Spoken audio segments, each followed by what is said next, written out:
Well, good afternoon, everyone. Good afternoon. I just did this video.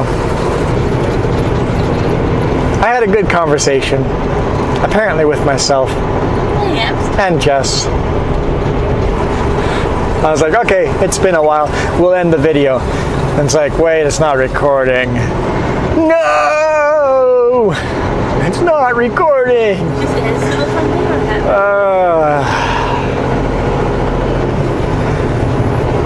Well, today's not a boring day. Yesterday was not a boring night. Last night we came up anarchist. Heard on the radio people were spinning out. At least one Bison van truck spun out going up. And we all spun out empty going up with a Super B. Had to shift all the way down to 4th gear. Which in manual that's automatic 4th gear. So manual transmission would be 1st gear direct. No, first over. Oh wow, that's blinding. I can't see a thing. Okay, where are you, roadway? Follow the blinding line. Wow, that's certainly most certainly blinding. Yeah, all day yesterday was so slippery, all the way from Penticton to Klesnikov here to Castlegar. Just slipping and sliding the whole way. Was definitely a exciting drive where I had to be paying attention the whole time. Hey, there's an empty Sutco.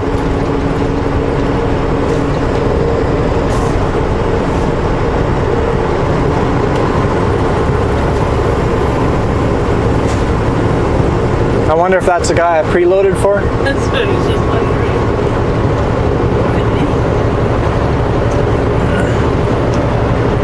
Just took a phone call today from dispatch, and that phone call cost me 6 hours. You told me one day and you told me a different day. Dispatch wanted me to do a favor because another driver was stuck on the other side of the border and probably would not make it here in time to load. And I had some spare hours. Yeah. Well, I didn't have 6 spare hours. I had about 3 spare hours. So I'm like, yeah, I could do that favor. Go to KIW, do a pre-trip on a trailer, make sure I grab a safe trailer that's roadworthy, and then get it preloaded in Klesnikov. But the forklift driver had some issues with his computer, and it took him a long time to load. There was a long lineup. So, and the normal forklift operator's on vacation, so he's not as efficient as the regular guy. So 6 hours. The shovel snow off all the lifts and all that too. And all the lumber had packs of snow on top, so he had to shovel all that off, and he didn't know where to put the lumber to get the weights right, so I was assisting in that. I wasn't bored. I was out there helping the whole time. One of the other Sutco drivers, his deck was iced over, so I grabbed my aluminum snow shovel. Everybody has these plastic snow shovels. I went to Home Hardware this year and bought this aluminum snow shovel, and it just cuts into the ice so much better. Even with that, it just took us a long time of hammering away at that thing to get the ice, so that if you have a deck with ice on it and put lumber on top of it, that lumber is going to want to slide side to side. I told them, even with us taking a lot of the ice off, throw extra straps. Put lots of extra straps, because those straps have to hold this walled in. So if there's a winch there, throw a strap. Every 2 feet, there better be a strap, because that's going to be a load that wants a shift on them. He made the same mistake I did, except that he only had a little bit of snow on his deck. I had like half a foot of snow on my deck. Instead of shoveling that snow off before we started driving, we drove all the way to Klesnikov and then tried to shovel the snow. Well, we spit all that road grime, wet moisture on top of that snow, And then it's much colder here at Klesnikoff. It froze solid. Me with half a foot of snow, it was wet snow, it kind of stayed there, so it was frozen, but I could get underneath it and push it off. So I had it was much easier time for me today morning to push that off. His was just frozen. So I've learned a lesson. Next time, do yourself a favor. It probably won't blow off. Some of it might blow off. Just get out and quickly shovel it, because something that could take you 3 minutes to do is now going to take you 15 minutes. I'll remember in the future, don't be lazy. Being lazy costs you a lot of time. Then of course I helped the other guys strap down and all of that.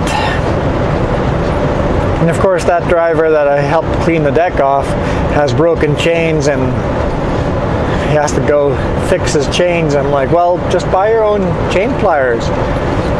Well, they're over $100. I'm like, well, not at Kenworth, at least not in Penticton. I bought mine for, I think it was about $60.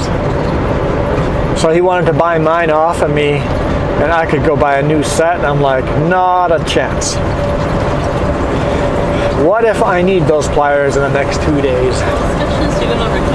I'm going over the Kootenai today, and I know I have one set of chains that's broken. I ran out of links. I have brand new chain backup. I just don't want to use the brand new chains. I know they're not my chains. The company's paying for them. Just throw the brand new ones on. That's not me. I like using something till it's unusable. My chains are on year 3 and they are almost unusable. They're getting there. But as long as it's just the links that are breaking and the side chains are still good, I'm going to keep just replacing the links. I have another old set, so I have my old 4 chains I'm using right now are on year 3. I've got a 5th set that is on year 3 as well that I've taken apart. In the summer I took apart and rebuilt some of the side links that were breaking. So I'm going to use all those chain links. This feels too fast for this quarter, so I'm like, slow down. So I'm going to use that 5th set to repair these sets until they start breaking. And then I also have my 6th set is a set I found in a ditch that's only got 1 year on them. So once I start using those, they'll be year 2. And then I've got 2 brand new sets that I got from Sutco, and I'm going to use those as backup. So right now I have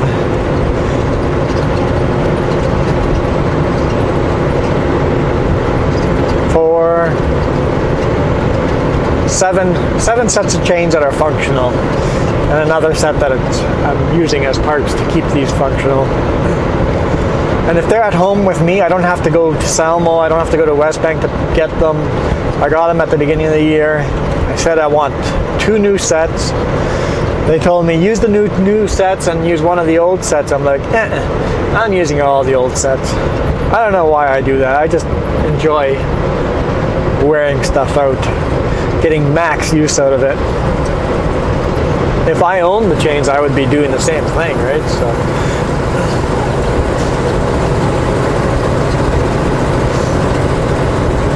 and yes, that means I have to often repair chains on the side of the road. But it's so easy to do. Chain pliers in the truck, it's so easy to do. I was chatting with the other drivers and asking them how much weight they put on their steers. They're going way overweight. They're like 5,600, 5,700. Because every now and then 6,000. I'm like, you can only go 5,650 on the tires you have.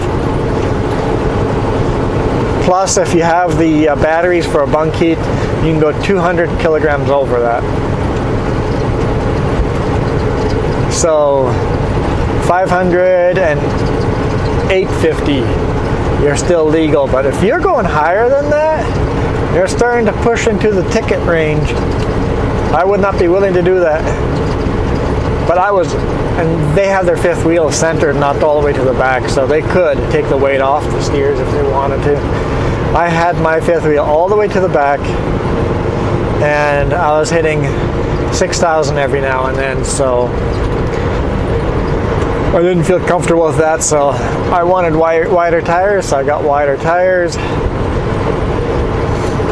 Now I can max the weight out, and I'll get very, very close to my legal limits now, every now and then, but I have never had a load yet that would have gone over on these steer tires, so I feel comfortable now running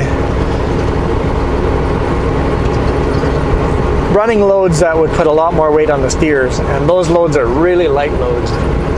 The most weight I ever put on my steers is when I'm empty, running empty. Luckily, at the scales, you could always go around the scales. You don't have to go over the scales when you're running empty, so most scales. Some places you have to go over empty. If you got full tank of fuel, full tank of DEF, you have enough weight on this truck anyway to be illegal. So I always have to be so careful because I run legal. I do not feel comfortable running overweight. I haven't got a ticket yet, and I don't intend to. I know eventually I'll make a mistake, but I don't intend to get a ticket.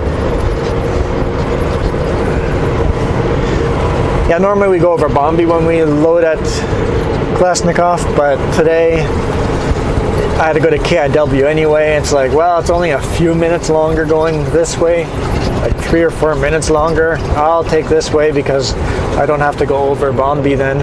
It's one less pass to worry about. This is really beautiful. Yeah, winter came one day after Christmas. Because it's such a heavy snow, it's just sticking on top of all the trees. Haven't got a big wind yet.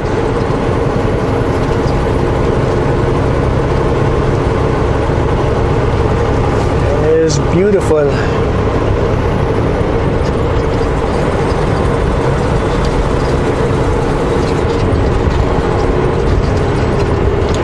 So we just passed Weimar, right? I believe we just passed Weimar. So we're coming close to Sutco headquarters. You guys won't be able to see it because it's on the left-hand side of the road. Oh, I see the blinding sun. Where's those sunglasses? Perfect. Get those on right away.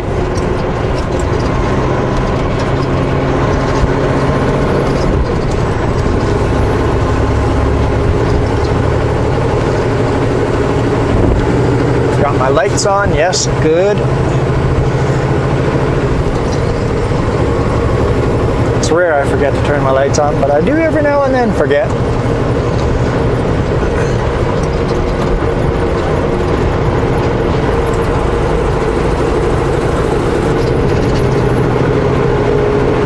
I could take those corners at high speed, but it's going to be blinding sun around the corner, so I'd rather take it a little slower.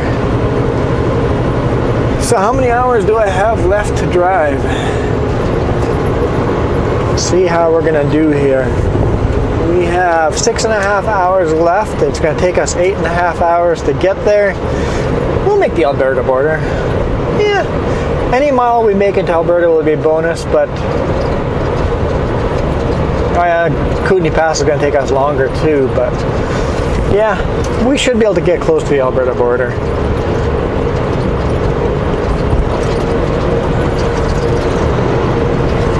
Should be unloaded around 9 a.m. Although the place I'm delivering sometimes can take a long time to unload too. It's hit and miss. So we shall see.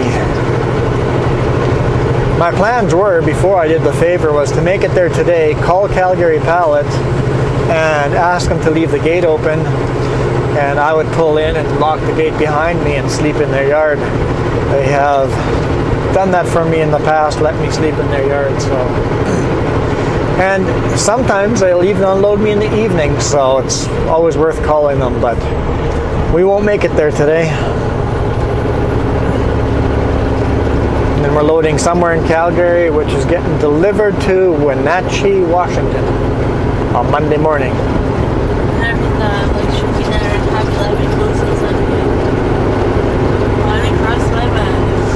Wenatchee, yes, Hobby Lobby would be closed on Sunday, so we can't leave early to go to Hobby Lobby. Sorry, it won't work for you. Crossed my mind. That's awesome. Well, the sun's going to get worse here as we go into it, so I think we'll call it a day. That lumber mill that right in front of us is called Porcupine.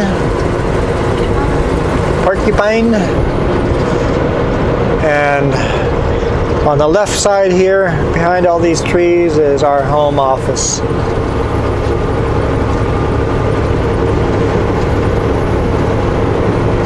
I don't think you guys can even, maybe you guys will see the buildings in the background, the green building back there. That's our mechanic shop, and offices are upstairs. Yeah, nice location. Nice location. Anyway, you guys, have a great day.